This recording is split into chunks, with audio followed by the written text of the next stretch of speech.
Bonjour à tous et bienvenue aux 12h30 sur RTI2, les titres.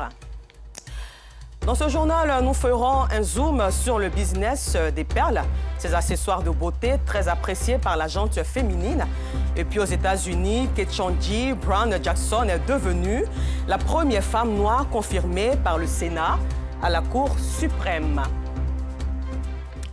1646 magasins construits spécialement pour eux à la casse moderne d'Abobo Ndotré.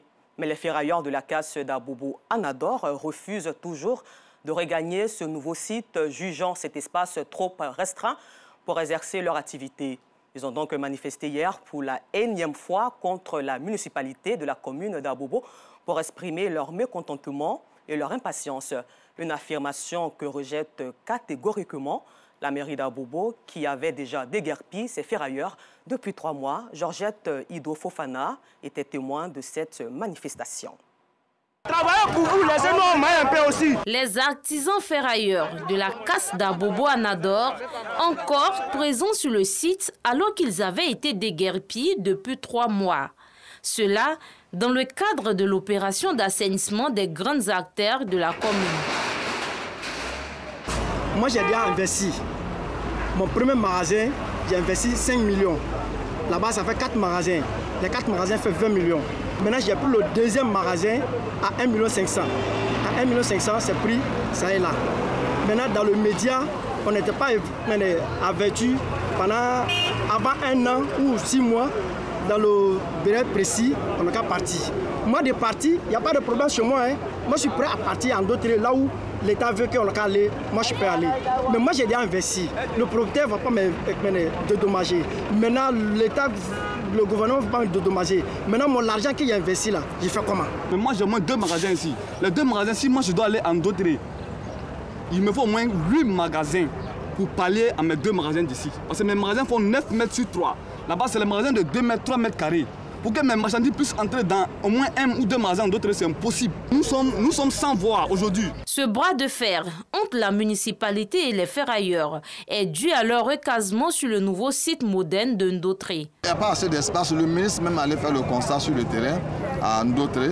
On a vu qu'on était confronté à un problème crucial d'espace. Alors donc, c'est cet espace-là que le ministère s'attelle à trouver dans les plus brefs délais pour nous. Et donc nous encourageons le ministère à aller plus vite. Bras de fer au refus de partir, les responsables de la mairie sont formels. Aucun ferrailleur ne doit exercer à Abobo Anador. Son projet d'embellissement de la commune doit bientôt voir le jour. Sur le terrain, nous avons constaté malheureusement qu'il y a certains malins qui ont commencé également à reconstituer les installations qui ont été démantelées. Et donc ce matin, nous sommes là pour reprendre un peu les choses. On ne doit pas baisser les bras. Il y a même des dispositions qui sont prises pour corser encore davantage l'opération. Pour mener à bien l'opération de ce jour, plus de 300 agents des forces de l'ordre et de la police municipale ont été déployés sur le terrain. Les inscriptions en ligne des concours de la fonction publique en Côte d'Ivoire se dérouleront finalement du 15 avril au 17 juin 2022. Comme l'a annoncé la ministre de tutelle, Anne Désiré Ouloto, ce jeudi.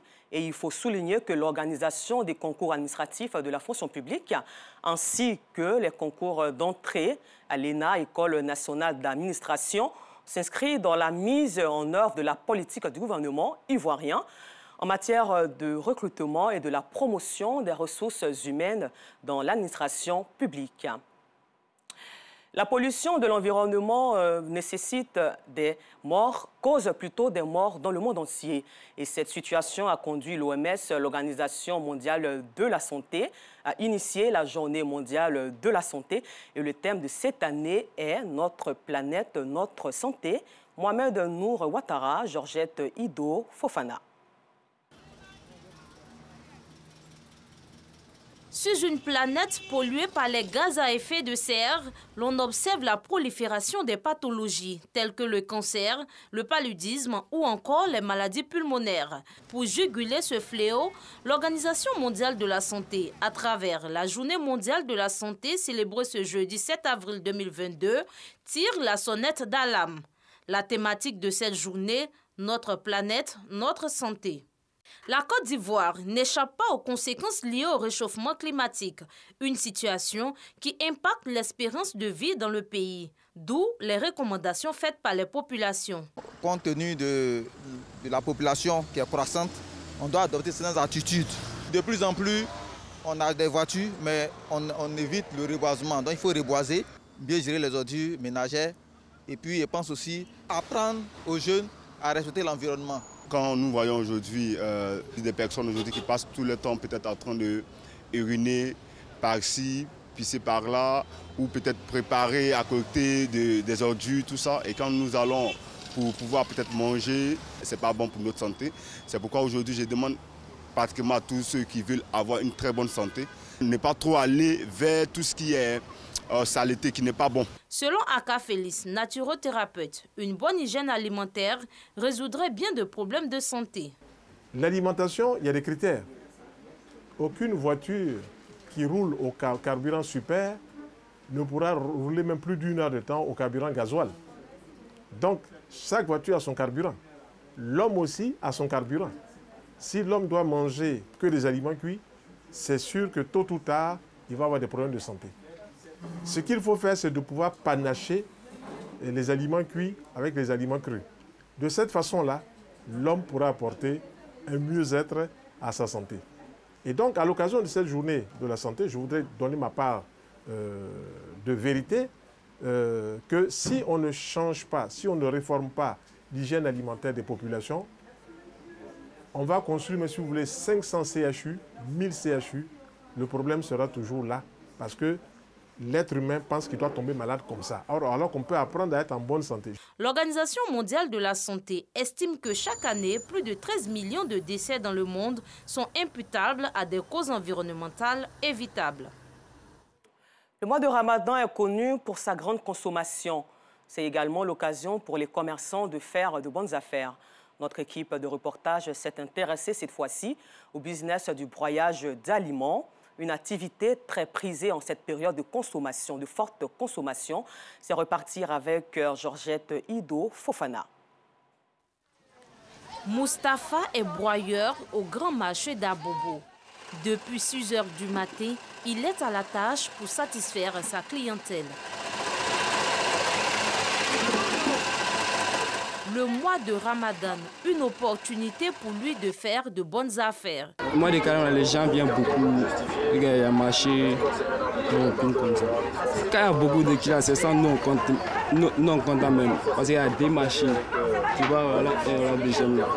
On pile rapidement pour le donner. Souvent, on vend 120 000, 130 000. Mustapha reçoit en moyenne une vingtaine de clients par jour qui se disent satisfaits de l'accueil qui leur est réservé. Je vends des jus. Dans le mois de carême, toujours il y a du monde ici. Le soir, les gens ont besoin du jus pour couper les jeûnes. À côté de Mustapha, Assetou, elle a en charge le nettoyage des gingembres, une épice de grande consommation pendant le Ramadan. Assetou dit bien profiter de ce mois. Je viens laver Nyamakou pour qu'il gagne un peu. Comme c'est le mois de carême là. Il lave un sac à 1500. Les 2 sacs, ça fait 3000. Par jour, souvent il lave 3. Les jours qu'ils sont fatigués, il lave 2. Le broyage de gingembre, une activité très rentable pendant ce mois de piété. Tellement, nous on a beaucoup de clients ici là. Je ne vais pas compter mes clients. Comme c'est dans le mois de carême là, ils gagnent 3 000 ou bien 3 500, tu vois. Non loin de là, le broyage des légumes et autres épices. Un business aussi rentable pour les commerçants en ce mois de miséricorde. Et le prix dépend de la quantité. Le jus de carême, ça va très bien. On se porte bien. On écrase piment, les tomates. Il y a 100 francs. Et puis il y a 200, il y a 500, il y a 700, souvent 1000 francs. Ça dépend. Mais il y a carême là, il y a beaucoup d'hommes. Il n'y a pas carême, il n'y a pas beaucoup d'hommes. Mariam est venue faire broyer un demi-sac d'oignons réservé pour la soupe dès ce soir. Elle n'a pas de mixeur. Elle a donc recours à ce broyeur du marché d'Abobo. Comme c'est le mois de carême, je suis venue caser beaucoup. Sinon, on vend petit, c'est pas beaucoup même.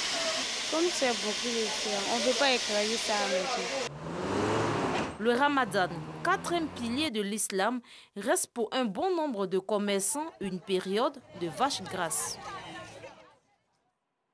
Nous le disions en titre, après Kamala Harris, première femme noire à être vice-présidente des États-Unis depuis le 20 janvier 2021, Ketanji Brown Jackson est devenue aujourd'hui la première femme noire confirmée par le Sénat à la Cour suprême des États-Unis.